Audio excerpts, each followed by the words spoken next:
On January 20th, 2017, Donald Trump was sworn in as the 45th President of the United States of America. The following day, folks from all walks of life turned out for women's marches in protest and support of various issues and as a response to the contentious election. It became the largest single-day protest in U.S. history. More than 500,000 people marched in Washington, D.C., and nearly 5 million marched worldwide.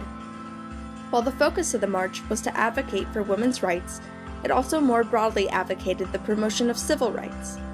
This video looks at the methods that the New York Times and the Chicago Tribune used in reporting on these marches on the day of and in the following days. We will show how both sources widely used a human interest frame in their coverage of the march. The use of this frame may affect how audiences relate to those marching and understand women's rights.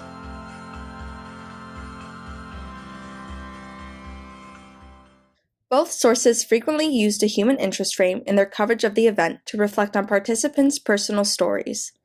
All of the Tribune's articles reported using this frame, as well as 60% of the New York Times' stories. A human interest frame is a story that provides a human angle or emotion by giving personal examples and anecdotes. Reporters often utilize personalized quotes to emphasize the real human consequences of various aspects of the Women's March, including the importance of women's rights, motherhood, and how Trump's rhetoric personally affected people. Really important to me that they're going to probably reverse Roe v. Wade, take away abortion rights in this country. I'm very concerned. I'm at an age where I can remember us fighting for those rights, and it's really hard to believe we're in danger of losing. Personal stories were reported from a wide demographic of people, with both direct quotes and anecdotes about specific issues and the march in general. Marchers included children and men, people from different ethnic backgrounds, and one woman even brought her 81-year-old mother in a wheelchair. Reporters for the Tribune also noted the causes for which people marched, such as for public education and healthcare protections. One positive implication of the focus on personal stories is it is more relatable to an audience. Human interest frames not only literally represented the voice of the people through direct quotes, but also conveyed the thoughts and emotions of the people through emotional words and discussion of motivations for marching. This election cycle really struck a nerve for a lot of people, and this was, I think for a lot of us, this was a good way to channel that energy, that anger, that frustration. The specific examples of why others support the movement may have translated into why the readers should also support the goals of those marching. The human interest frames used in both sources rarely negatively reflected on the Women's March. The use of this frame may have contributed to a sense of camaraderie as the audience felt a connection with the stories told. Journalistic decisions created an overarching sentiment of positivity, covering an event that celebrated the strength and unity of people from all walks of life in promoting equality and protesting those who threaten one's rights. However, there was a fundamentally important conversation that was left out of most articles. The women's marches were not truly intersectional.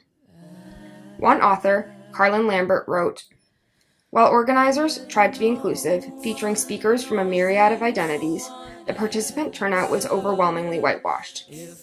Many protest signs lacked intersectional thought, meaning they primarily catered to ideas of women as biologically female. Feminism preaches that all oppressions are connected.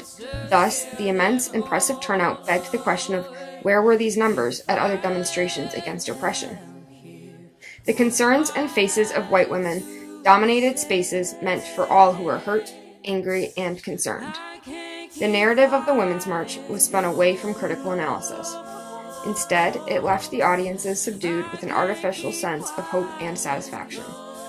This paints an unrealistic picture of what feminism is, a picture that may be harmful to the actual progression of intersectional women's issues, rights, and equality.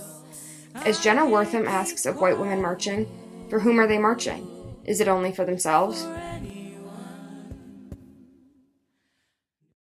When Deluxe Pizzas found out that Cheese Pizzas wanted to join forces and fight for the rights of all pizzas, they were stoked. Until they found out that all of the discussion about pizzas would be about cheese pizzas exclusively.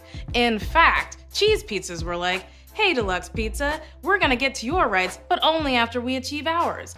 And so deluxe pizzas are unfortunately a little jaded. They've fallen to room temperature waiting for us to fight for their rights when they've been fighting for cheese pizza's rights all along. They've been too strong for too long.